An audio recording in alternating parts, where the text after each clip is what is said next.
क्या आपने कभी सोचा है कि क्या रामायण सिर्फ एक धार्मिक ग्रंथ है या यह दरअसल उस प्राचीन विज्ञान की झलक है जिसे हम आज मॉडर्न टेक्नोलॉजी कहते हैं? क्या पुष्पक विमान सिर्फ एक कल्पना थी या वो वास्तव में एक उन्नत उड़ने वाली मशीन थी जिसका वर्णन इतने सटीक विवरण के साथ किया गया है कि आज भी वैज्ञानिक हैरान हैं। आज हम उस रामायण की बात करेंगे जिसकी सच्चाई शायद हमें कभी नहीं बताई गई। वो सच्चाई जहां आस्था और विज्ञान दोनों साथ चलते हैं। वो सच्चाई जो हमारी जड़ों से जुड़ी है और शायद हमारे भविष्य का रास्ता भी दिखाती है।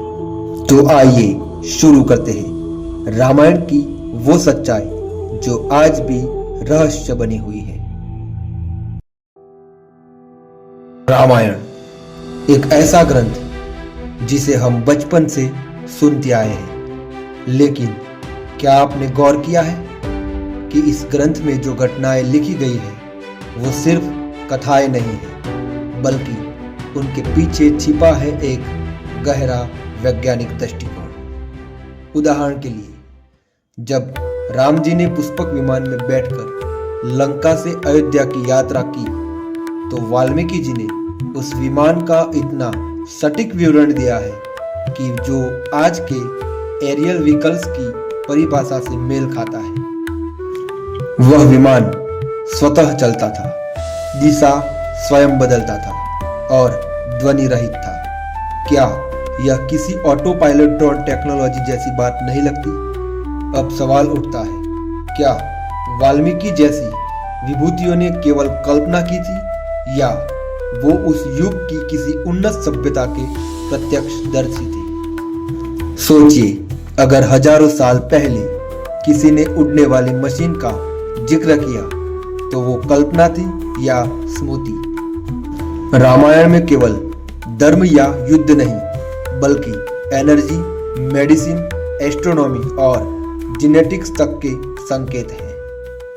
पहली है संजीवनी बूटी, आधुनिक बायोटेक्नोलॉजी का संकेत।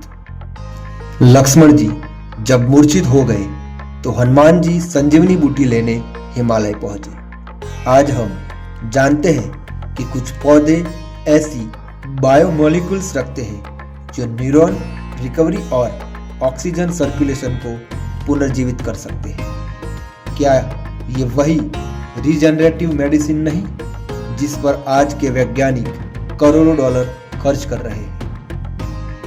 क्या हमारे पूर्वज उस चिकित्सा विज्ञान के स्वामी थे जिसे आज हम खोजने की कोशिश कर रहे हैं? दूसरा था पुष्पक विमान, एरोडायनामिक्स की झलक।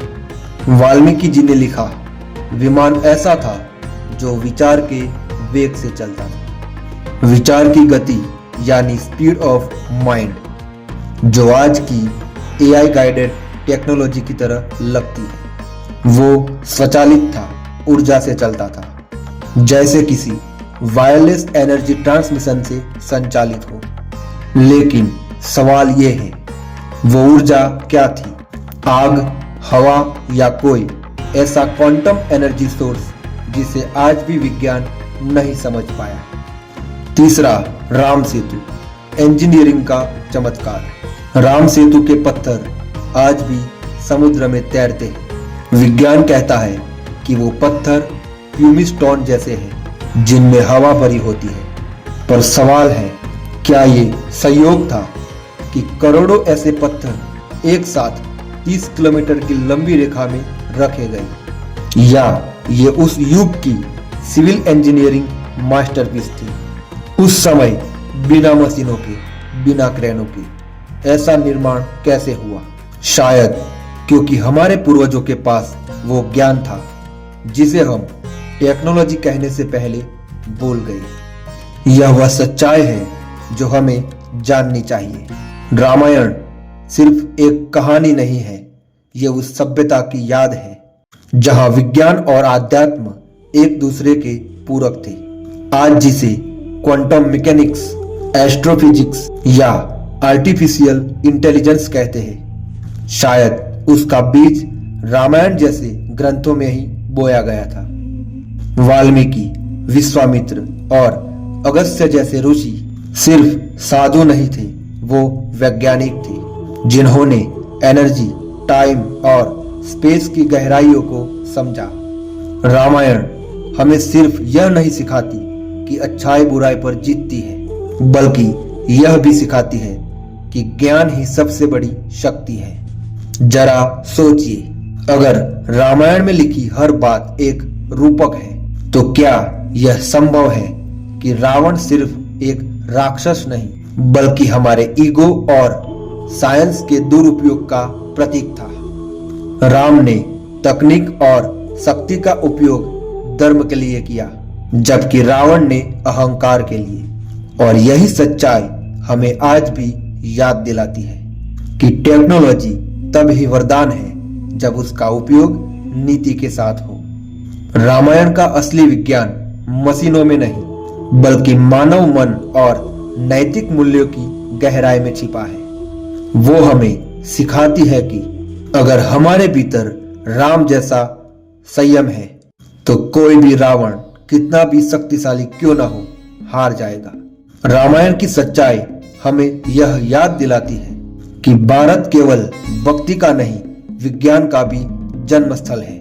और शायद यही हिडन साइंस ऑफ रामायण है, जो हमें अपने अतीत पर गर्व और भविष्य के लिए प्रेरणा दोनों देती है।